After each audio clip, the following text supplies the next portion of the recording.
Então, Romanos 3. Chegamos ao capítulo 3.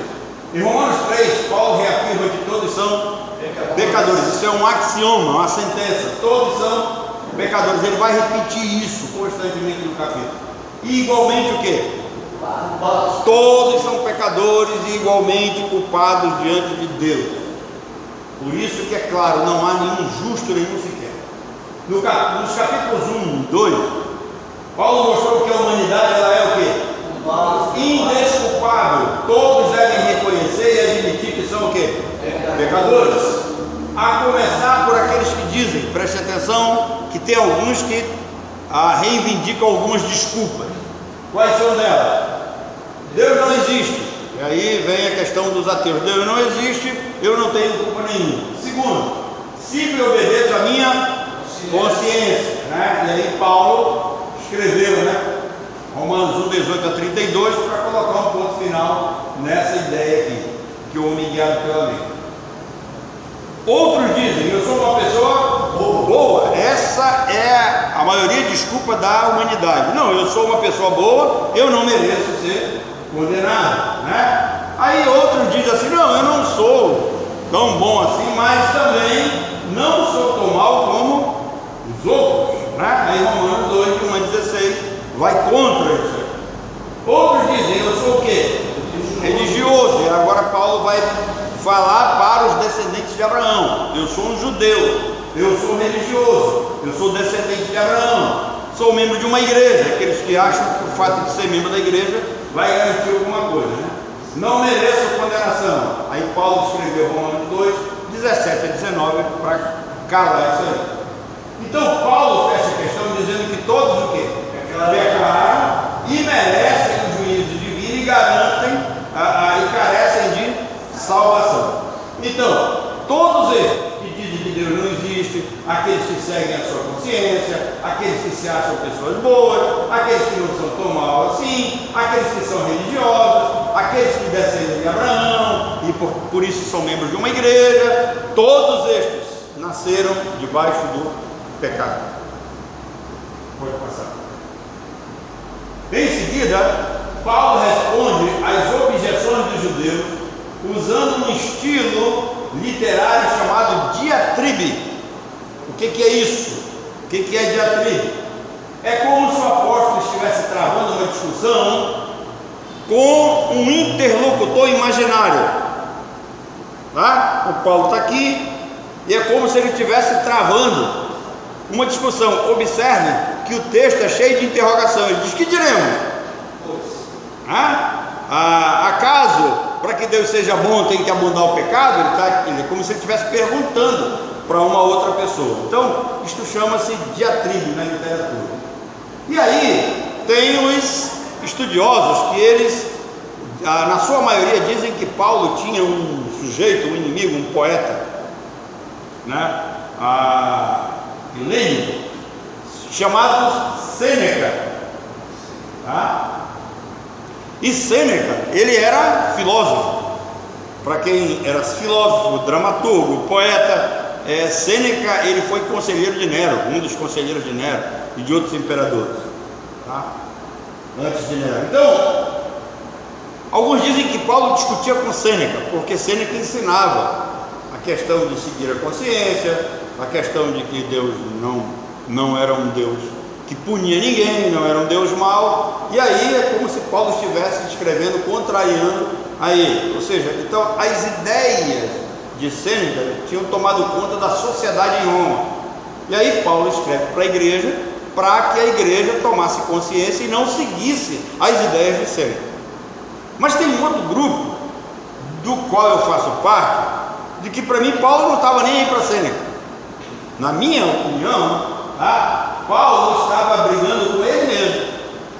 Paulo tinha consciência de quem era o velho Paulo e agora o novo Paulo. O Saulo, o velho Saulo, para quem não sabe, no hebraico Saulo é Saul, tá? O velho Saulo, ele era um perseguidor da igreja, um cara que vivia, seguia a lei ao pé da letra, um fariseu, dos mais violentos. E agora ele conhece a Cristo. Então Paulo está discutindo com ele mesmo. Paulo tem aqui diante dele tanto o velho quanto o novo homem, tá? Mas quem quiser ficar com o Neto, com o Sêneca, não tem problema. Então eu prefiro a primeira hipótese. Paulo conhecia bem como pensava e agia o velho homem. Ele lembra que a lei foi dada para mostrar como devemos viver em obediência. Então Deus dá a lei para que o homem obedeça. O homem não tem condições de cumprir essa lei, ele não tem condições de ser obediente por completo, não tem como, tá? Por isso ele confronta as nossas obras más com a lei, e aí essa lei nos condena e nos aponta para Cristo. Olha só, você não tem como cumprir a lei, você não tem como seguir a lei ao pé da letra. Essa lei vai condenar você e você precisa de Cristo, tá? Por isso que é a palavra ai.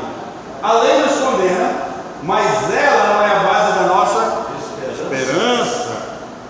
Não coloque a sua esperança na lei, não coloque a sua esperança nas suas obras, você vai quebrar a cara, tá? A nossa esperança é Cristo. Por isso que nós cantamos: para o céu, por Jesus irei. Não é pelas obras, não é pela lei. Em seguida, Paulo responde às objeções dos judeus usando esse estilo. Pode passar, desculpa aí. Já repetindo, é inegável então que os judeus tinham o quê? É inegável que os judeus tinham o quê? Vantagens. Eles tinham, os judeus tinham vantagem sobre os demais grupos, tá? Primeiro, eles receberam a lei como revelação da vontade de Deus. É isso que diz Deuteronômio e Êxodo 19, 20, Deuteronômio 4, 8. Eles receberam os benefícios da antiga aliança, como a adoção. Deles são os profetas e deles descende quem? O Messias. Mas todos esses privilégios não os faziam melhores do que os outros. Todos esses privilégios não faziam deles melhores do que os outros, tá? Eles eram melhores na antiga aliança. De todos os povos que há sobre a terra, Deus tinha escolhido Israel. Mas agora, quando vem o Messias, a notificação é que todos os homens, em todos os lugares, inclusive os judeus, se arrependam e convertam-se a Cristo. Essa é a recomendação. Pelo contrário, por causa desses privilégios, eles eram mais do que responsáveis por viver de acordo com a lei e os preceitos de Deus. É um peso maior. A maioria das pessoas acreditam que não precisam preocupar-se com o pecado. Por quê? Passa aí. Porque alguns dizem assim: Deus é amor, então o papel do homem é pecar e o de Deus é perdoar. Afinal, Deus é amor. Presta atenção que tem um grupo chamado de universalista aí, que eles dizem que no final todo mundo vai ser salvo, tá? E deixa eu dizer uma coisa para vocês aqui. Muito cuidado, eu sei que alguns vão ouvir, eles assistem e vão se ofender, mas Nova Igreja Batista é universalista, tá? Lá eles acham que todo mundo vai ser salvo no final, tudo tranquilo, cultura, né? Tanto é que está acontecendo um negócio: se você quiser comer um milho assado consagrado para Cristo, uma canjica, pular um arraiá lá, vai lá com o irmão Davi, pular com ele, tá bom? Então, as pessoas acham, olha, o papel do homem é pecar e o de Deus é perdoar. O homem vai pecar e Deus vai perdoar. Será? Abram suas Bíblias em Joel, capítulo 2, versículos 13 e 14. Vejam o que diz aí. Joel 2, 13 e 14. Quem achar primeiro, lê, por favor.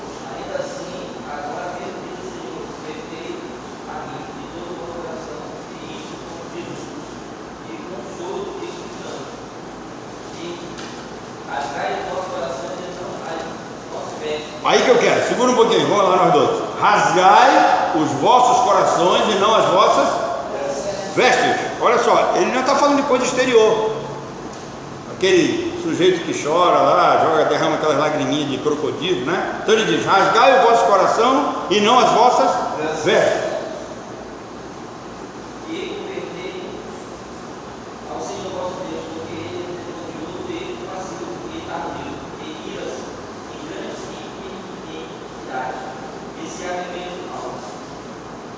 que mais?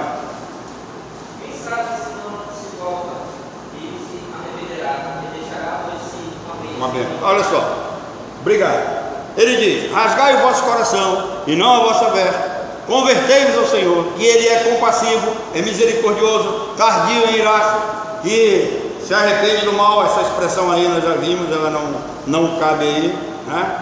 Tá? Essa expressão aí é pune o mal, Deus pune o mal, mas, né? Quem sabe, presta atenção, Ele não disse que se vocês rasgarem o coração de vocês, se vocês se voltarem para Deus, se vocês se arrependerem, Deus vai perdoar. Ele não disse isso. Ele disse: quem sabe Deus não vai perdoar vocês e deixar uma bênção atrás dele. Então Deus está falando para o seu povo, para o povo da aliança. Quem sabe? Ninguém sabe. Ninguém conheceu a mente do Senhor. Deus nunca disse em todos os lugares no mundo que os homens teriam seus pecados perdoados. Só existe uma maneira de você ter os seus pecados perdoados, é através de Jesus Cristo. Não tem outro. Tá? Agora, isso aí é Antigo Testamento. Vamos ler Atos 8, 21. Atos 8, 21 tem uma história de um cara chamado Simão, mágico, encantador, enganava as pessoas.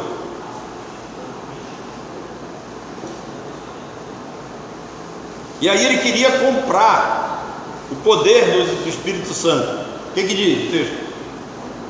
Atos 8, 21. Tu não tens parte nem sorte nessa palavra, porque o teu coração é reto diante de Deus. 21 é? Vê o 20, por favor, então. Acho que é o 20. Arrepende depois da tua. 22. É o 22? Tá, vai lá. Desculpa. Arrepende depois dessa tua iniquidade e ora a Deus, para que porventura te seja perdoado. Alguém lê? Coração. Isso, para entender melhor, alguém lê na atualizada aí, por favor. Arrepende depois da tua maldade e roga ao Senhor. Talvez te seja perdoado, entendo, talvez. Mas o que é ensinado por aí? Diz: não, você se arrepende, pede perdão e Deus perdoa. Não. Já para o povo de Israel era dito assim: olha, quem sabe? Ninguém sabe, né? Então arrepende-te da tua maldade, confessa o teu pecado, te volta para Deus. Quem sabe? Talvez. Por que o apóstolo diz isso? Porque ele sabia que esse sujeito poderia não ser um escolhido de Deus. Qualquer dia desse eu vou pregar aqui para vocês se é correto a gente dizer aceite Jesus. Nós já sabemos que não é, tá? Se é correto biblicamente dizer que Deus ama todas as pessoas, não é. Então esse evangelho natureba que é pregado por aí, ele está cheio de falhas, cheio de erros, cheio de heresia. É ensinado para as pessoas e as pessoas estão aí acreditando nessas ideias. Então Paulo está dizendo aqui: olha, vocês que pensam que o papel do homem é pecar e o de Deus é perdoar, vocês estão enganados. Porque ele disse para o povo de Israel: olha, quem sabe? E ele diz, e a palavra em Atos 8 vai dizer lá, né? Arrepende depois da tua maldade, talvez o Senhor vai te perdoar. Então isso aí é muito claro. Um Deus amoroso não julgará nem condenará seus filhos. Essa é uma ideia, né? Também divulgada por aí. Não, Deus é amoroso, na hora lá eu dou um jeito, Ele não vai me condenar, não vai me julgar. Eclesiastes 12 vai dizer o quê? Né? Primeira coisa que você tem que fazer: lembra-te do teu Criador no dia da tua mocidade. Lembra, né? Segundo, o mesmo escritor vai dizer: olha, goza do teu trabalho, planta, colhe, produz, mas sabe que de todas as tuas ações Deus te pedirá o quê? Conta. Deus vai te pedir conta. Não tem conversa. Então não vem com essa história de dizer que um Deus amoroso não julgará. Julgará sim, tá? O pecado não é tão ruim assim como prega a religião, dizem um grupo aí, né?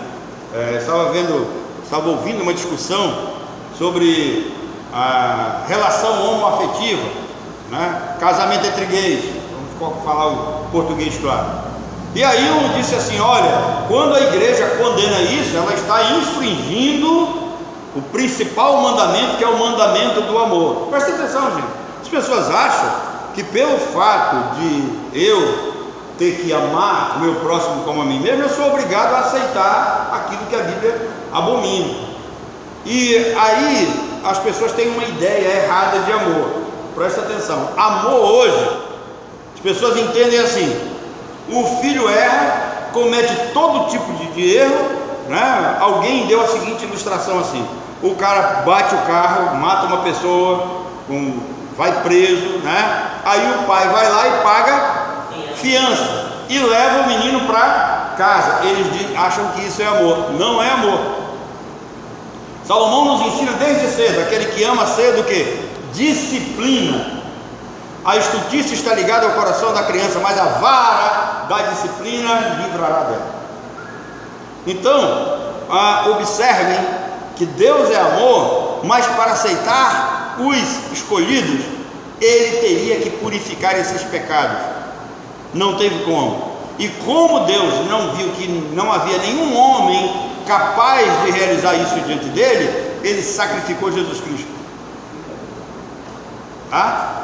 E para vocês entenderem por que desde o início nos é ensinado que a morte do cordeiro, sempre tinha na Páscoa, tinha que morrer o cordeiro, sempre tinha que matar um animal, porque a mensagem era que um dia viria Jesus morrer no lugar dos eleitos. Então o justo morre no lugar do pecador. Onde é que está o amor aí? Está o amor na eleição, está o amor na escolha divina, está o amor no cumprimento da sua palavra. Mas os meus pecados, eles foram punidos sim em Cristo, e foi pago um alto preço. Tá? As pessoas cantam: eu sei que foi pago um alto preço, como se ele, sabe, valesse tanta coisa e Deus deu aquilo ali em lugar dele. Não, gente. Tá? Nós temos que entender que nós somos miseráveis, desgraçados, e se não fosse pela graça de Deus, nós não estaríamos aqui. E que Deus teve que punir o nosso pecado nele mesmo, na sua própria carne, em Cristo. Não é tão simples assim. Mas então Ele vai cobrar. Essa história de amar, Deus é amor, não vai fazer nada com ninguém, isso é um conceito errado. Tá? É um conceito dos nossos dias. Observem que eu não vejo esses caras pregando em destruição de Sodoma e Gomorra. Eu não vejo esses caras pregando na destruição de dilúvio. Eu não vejo, sabe? Eu só vejo os caras pregando em amorzinho, prosperidade, coisa boa, mas a realidade não é dita. E aí nós temos um bando de iludidos por aí, um bando de gente seguros na sua própria insegurança. Tá? Então todos esses pensamentos, eles são muito bonitos, mas Deus não age pelo que os homens pensam.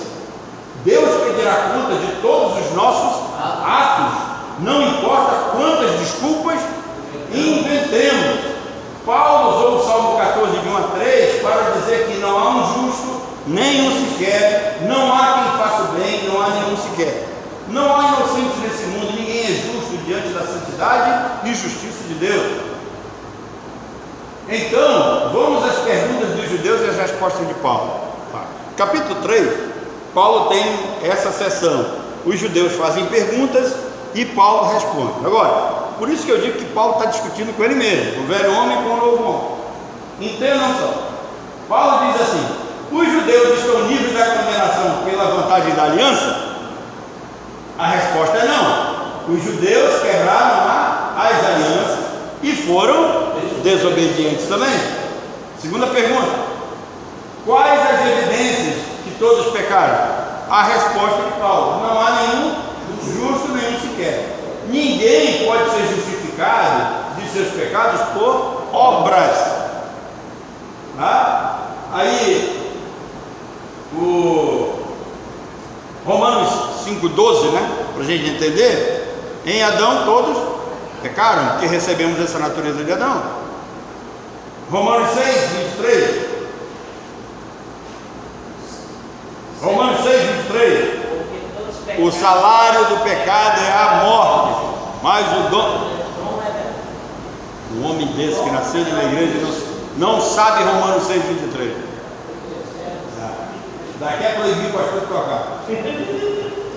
Esse bem não está relacionado com amores, obras, mas é bem para salvação. O homem não pode fazer bem nenhum para que ele seja salvo. Não tem. Pode passar. Terceiro, o resumo das acusações no Salmo 14. Salmo 14 vai dizer que todos os homens estão um estado pecaminoso geral, práticas pecaminosas por meio de palavras e ações. Os homens não têm temor diante dos seus olhos. Não há nenhum homem que possa dizer: eu nunca pequei nem por palavra nem por ação. Devemos pecar mais para que Deus seja glorificado em julgar os nossos pecados? Pergunta, não é? Se onde abundou o pecado superabundou a graça, então nós podemos pecar mais para que Deus seja mais gracioso? Paulo diz: claro que não. Os que agem assim abusam da graça. Isso revela a natureza pecaminosa do ser humano. Irmãos, nós temos dois grupos dentro da igreja, no mundo, né, e os da igreja. Primeiro, os do mundo pensam dessa forma, né? Eles abusam da graça de Deus. Por que abusam? Porque não procuram conhecer o Senhor, os preceitos do Senhor, a lei do Senhor, os mandamentos do Senhor. Então eles abusam, não estão nem aí. E já aqueles que estão dentro da igreja, eles transformam a graça numa graça barata, sabe? Não foi, meu pecado não era tão grande assim. Eu era uma pessoa também boa. Eu não tinha muito do que me arrepender. Imagina, tá? O cara não era bom, não tinha muito do que se arrepender. Ele era um sujeito legal, tá? Mas para salvar ele, se é que ele é salvo, Deus teve que sacrificar a Cristo no lugar dele. Porque o correto seria o ser humano pagar pelo seu pecado, tá? Então, Paulo responde: de maneira nenhuma. Os que dizem façamos males para que ganhem bem, merecem o quê? Paulo diz: merece a condenação de Deus. Isso lembra o famoso jeitinho o quê? Brasileiro. Todas as pessoas que vão pelo jeitinho brasileiro, eles estão dizendo que os fins justificam os meios. Mentir para fazer o bem. Vai. Essas práticas de pensamento são o quê? Reprováveis por Deus. E os que assim fazem serão o quê? Condenados. Não tem moleiro. Quinta pergunta: Deus é injusto por aplicar a sua ira contra nós? Paulo diz claro que não. O salário do pecado é a morte. Tá? Então todos nós nascemos com uma natureza pecaminosa, portanto merecemos a justiça e a ira de Deus. Sexta pergunta: as obras da lei e a justificação da fé, como elas funcionam?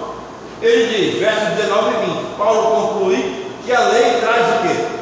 O pleno conhecimento do pecado. Por isso, ninguém será justificado diante de Deus cumprindo as obras da lei. O que Paulo está dizendo, irmão? A lei não foi dada para salvar ninguém, tá? A lei não foi dada para salvar ninguém. A lei foi dada para condenar. A lei traz o pleno conhecimento do pecado, tá? Tudo que fazemos para Deus é imperfeito e vem contaminado pelo pecado. Passa. Deus só aceitaria as obras da lei. Preste atenção que isso é interessante. Deus só aceitaria as obras da lei para a justificação definitiva, ou as nossas obras, se estas obras fossem realizadas por alguém sem pecado. Ah? Deus até aceitaria as suas obras. Deus aceitaria as obras da lei, desde que elas fossem praticadas por alguém justo, por alguém que não tivesse pecado. Por isso que Cristo foi o único que cumpriu a lei, porque ele não tinha o quê? Pecado. Como isso é possível? A lei apenas mostra o quê? A incapacidade de cumprir. Então, a lei vai mostrar a incapacidade humana de cumprir e vai trazer sobre nós a consciência de condenação. Se você quiser saber se você realmente creu no verdadeiro evangelho, a primeira coisa que você tem que dizer para você mesmo é entender que você se reconheceu como um pecador miserável, desgraçado, que não vale nada, tá? e que se não fosse pela graça de Deus você estaria condenado. E aí é para todo dia acordar de manhã, e antes de levantar, aquele minuto de consciência que a gente fica pensando na vida, lembrar do que Paulo disse: entretanto devemos sempre dar graças a Deus, irmãos, com vós, amados pelo Senhor, que Deus nos escolheu desde o princípio para salvação, santificação do Espírito e fé na verdade. Todos os dias antes de levantar: Senhor, eu sou salvo porque o Senhor me escolheu, porque eu nasci de Adão, eu herdei a pecaminosidade de Adão, eu nasci destituído, demitido da tua graça, eu nasci separado do Senhor, eu nasci condenado ao inferno, porque eu nasci pecador. Esse é o primeiro passo. Mas aqueles que pensam: não, eu não era tão bom, não era tão ruim assim e tal, Deus só deu uma ajeitadinha em mim, esse está desgraçado, pode ter certeza. Número 7, a justiça de Deus é manifestada em Cristo. Quer dizer, a justiça de Deus, ela foi manifestada em Cristo. Quando regenerados e convertidos a Cristo, nós somos automaticamente o quê? Justificados. Então, a justiça de Deus, ela foi colocada sobre Cristo, e Cristo foi punido em nosso lugar, e a justiça de Cristo foi imputada a nós. Então, se hoje nós somos vistos como justos diante de Deus, não é por causa das nossas ações, é por causa do que Cristo fez. E ele fez o quê? Gratuitamente, por sua graça, mediante a redenção que é Jesus. Verso 24. Deus é justo e justificador daquele que recebeu fé para... Olha, Deus é justo e é justificador daquele que recebeu fé. Passa aqui.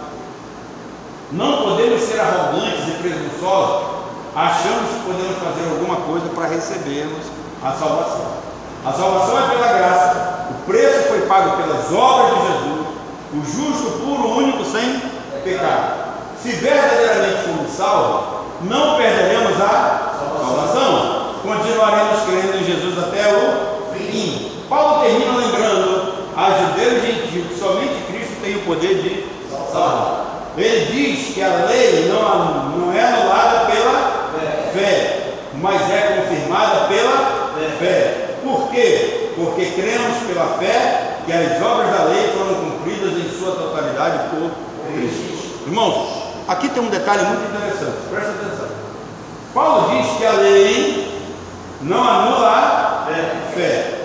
Agora entenda, essas duas coisas aqui, a lei e fé, não é do homem. A lei é sua? Não. Então a fé não pode ser? Paulo está falando que a lei não anula a fé. Essa fé é dom de quem?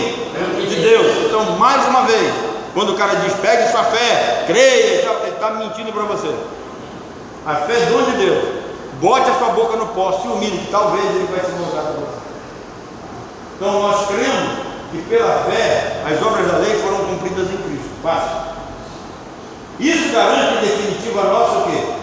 Redenção, justificação e a nossa salvação. O fracasso dos judeus foi mais visível por causa dos seus privilégios e confiança. Ele confiava na lei, ele orgulhoso, gabou-se, ele conhecia a vontade de Deus, ele aceitou como provado, testado as coisas que realmente importam, coisas essenciais. Eles receberam tudo, eles foram provados, estavam diante de tudo aquilo, mereciam uma cobrança maior. Por causa deste pano de fundo, o judeu tinha o quê? Confiança, ele se achava melhor que os outros. Eu sou descendente de Abraão. Lá em João 8, os fariseus, os escribas, discutindo com Jesus: nós somos descendentes de Abraão, nós temos o direito. Jesus disse: vocês são filhos do diabo. Ele podia ensinar e exortar o restante dos homens, porque tinha certeza da incorporação do conhecimento e da verdade da lei. Então o judeu, ele poderia falar sobre a lei, ele ensinava, ele passava. Nós sabemos que os fariseus, eles foram um dos guardiões, da lei, para que pudesse chegar até nós, mas isso não garantia salvação ao mundo. Muito obrigado, Paulo.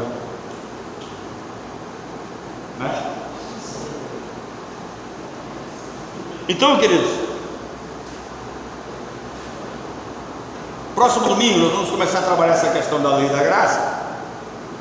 E todo esse, fazendo um resumão aqui, é para mostrar duas coisas: todos pecaram e destituídos estão da glória de Deus, ou demitidos estão da glória de Deus, judeus e gentios, todos. Não há nenhum justo. Estava conversando com a dona Rani na semana passada, e ela dizendo que o nosso neto, Bebé, Bernardo, ela está dizendo que tem hora que ele se irrita e ele começa a empurrar com os pés, irritado. Aí a minha filha Débora disse: meu filho, você não tem 15 dias e você já está assim. E eu disse: já está manifestando o velho homem, a natureza pecaminosa já está aí. Não tem como, querido. É nesse sentido: todos pecaram, estão demitidos da glória de Deus. Então, Romanos, vamos terminar com esses dois axiomas: todos pecaram, todos estão demitidos, todos pecaram e todos carecem de salvação, todos. Por que todos carecem de salvação? Porque o salário do pecado é a morte. Então, que Deus nos abençoe. Alguma pergunta?